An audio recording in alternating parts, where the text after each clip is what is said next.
Hi guys! Maganda ring gabi! Welcome back po dito sa Gandara SRU channel for showbiz update. Andito na naman nga po akong muli nagbabalik. Ang nagmamaganda na niya kachismosang Kimpa, wala na pong iba. Ang lokaret na si Gandara SRU upang maghatid sa inyo ng latest update and fresh happenings patungkol kina Kim Chiu and Paolo Avellino. And para po sa gabing ito ang tatalakayin naman nga natin at pag-uusapan ay mayroon nga pong kinalaman dito sa partnership na maaari pong mabuo kina Kim and Sam Melby. Ayan, yes, meron pong iba nagsasabing, okay, pwede po ang dalawa. Pero bago po ang lahat sa mga hindi pa nakaka-subscribe sa ating channel, maaari lamang na pindutin po ninyo ang subscribe button natin at notification bell na nariyan sa baba upang kayo ay maging updated at ma-notify tuwing may bago po tayong chika at balita hinggil sa Kim Pao. Basta mga balita na may kinalaman kina Kim Chiu and Paolo Avellino, sagot na po natin yan. And nais ko rin pong pasalamatan ng atin pong mga taga-subaybay na nandyan parati at nakaabang sa atin pong mga daily updates. And bilang pasasalamat natin, narito't may ilan po ako napiling basahin komento ngayong gabi. So first comment natin ay mula po kay Ma'am Merdita Aurea Rodriguez. Magandarang gabi po sa inyo. Ayon sa kanyang komento, Gandara, nakita mo yung bulungan nila? Parang gusto na ni Paolo i-kiss si Kimi. Ang sarap nilang tingnan. Napakalambing ni Paolo kay Kim. Yan ang kinaiingitan ng mga bashers. At Janine, kunyari pang masaya daw, na daw kay Eko. Bakit parang may naiinggit? Naiirita sa kaswitan ng aming mahal na Kim and Paolo. Kaya kayong mga bashers, ano kayo ngayon? Kami, ang yabang namin. Kita nyo ba na love ni Paolo ang Kimi namin? Mamatay kayo sa inggit. Masaya kami. Naku, wag na po tayo mandawit ng iba, no? Para po maiangat natin ang Kim Pao. Kasi yun yung kinaiinis natin. Kaya ako, na rin tumatamlay na rin. And mas gusto ko na i-push natin ang Kim Pao kasi deserve nila. Anyway, speaking of lambingan, ay bulungan. Lambingan talaga, paka-uwi.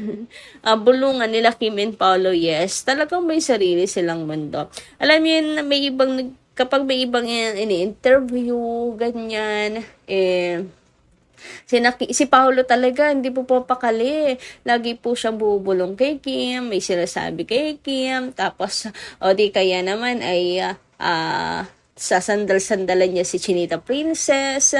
Hindi siya mapakali talaga. Gusto niya lagi nakadikit kay Kimi. Grabe nga yun, no? Hindi naman ganyan si Paolo Avellino before. Although may pagka-nonchalant pa rin naman talaga.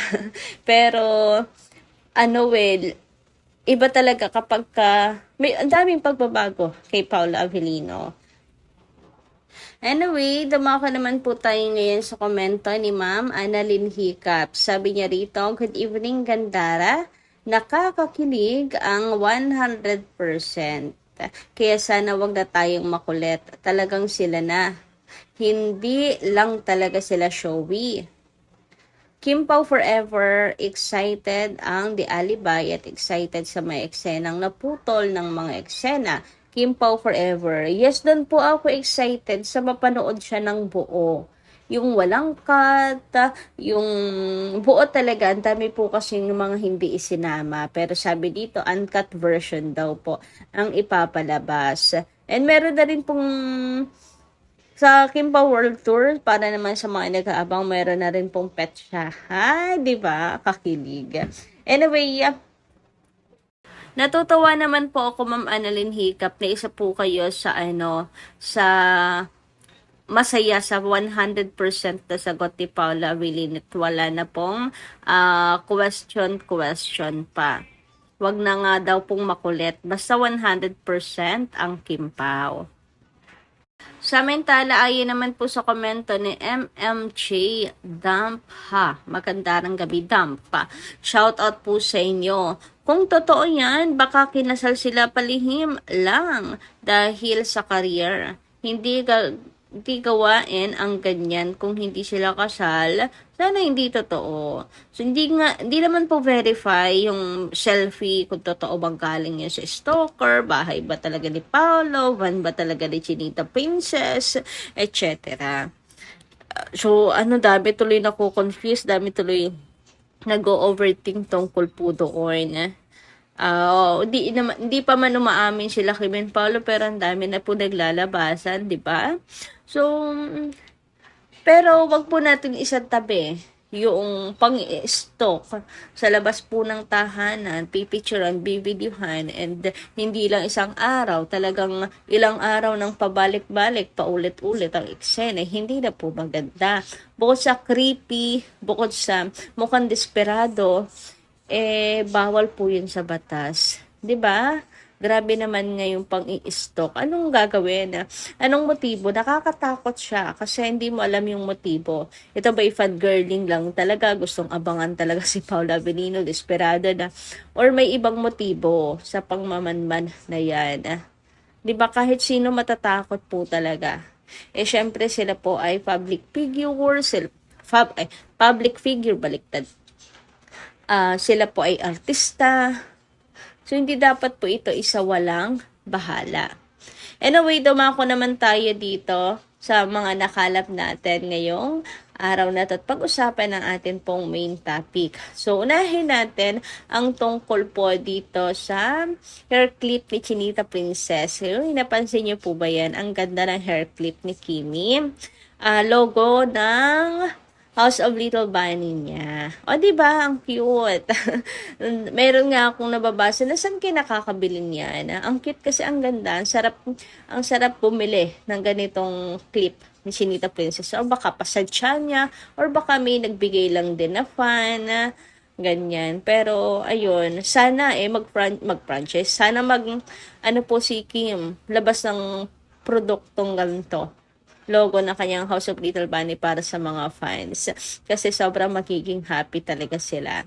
Anyway, dumako naman po tayo ngayon dito sa Equinento ni Sam Melby na nagpapabudbud ng pera si Chinita Princess sa mga nandoon sa Cebu na mahihirap. Talagang pag alam niya yung namimigay siya libo-libong pera daw, 'di ba? Ito yung isa sa pinakagusto ko na highlight ng na ito, MediaCon, na kung saan ibinulgar talaga kung gaano po kataba ang puso nitong si Chinita Princess. At makikita ninyo kay Paula Avellino, sobrang proud siya kay Kimi. May paganyan-ganyan pa siya ng kamay. Ayan, tanda na proud siya kay Kimi, na wala iba nakakagawanan kundi si Kim. As in, namimigay siya ng pera sa mga nandoon kapag alam niya nangangailangan. Ayan, talagang sa mga kababayan niya, namimigay si Chinita Princess ng pera. O, di ba? Ano pa yan ha? Kasagsagan pa ng pumutok ng balita na siya po ay na-scam ng sarili niyang kapatid, ng laking pera nang nawala sa business niya. Pero namimigay ng pera siya, bukod pa po ha, bukod pa sa ginawa niyang pagtulong nung nagkaroon po ng lindol. Namigay siya ng mga materyales. So, namimigay siya ng pera directly sa mga tao doon. So, nakakataba ng puso at si Paolo, proud na proud din kay Kimi. Siguro isa talaga yan sa nagustuhan niya kay Chinita Princess, na hindi siya mapapagod makatrabaho si Kim. Kasi kung ganyan naman kabuti ang puso, 'di ba? Sinong magsasawa at hindi magugustuhan ang taong 'yan? Sobrang ganda na, napakabait pa. 'Di ba? Anyway, dahil diyan sa sinasabi ni Sam din na siya po'y sobrang niyang na-appreciate si Kim. Dinetalye niya na lalo siyang na-impress kay Kim kasi nakita niya kung gaano kabuti ang puso niya. Ayan. And dami nagko-komento na kung sakali man na mawawala ang Kim Pao, maganda po magkatambal po si Sam and Kim Chu. Kasi based po sa kwento nitong si Sam, talagang na-impress siya kay Chinita Princess. Kasi talagang po siya kay Kimi. So, may nag-ship agad sa kanilang dalawa. Wrong timing man kasi may mga series, pero pinapakita lang dito kasi na yung paghanga po ni Sam kay Kim, yung kanyang respeto kay Kim nandoon. Kaya siguro nakuha rin ng mga tao yung simpatya. Hindi simpatya eh. Tawag doon, nakuha nila si Sam para ma-ship kay Kim. Parang ganoon. Hindi ko makuha yung words nasa na ng dila ko. But anyway, ayun na nga. Siniship po yung dalawa na pwede.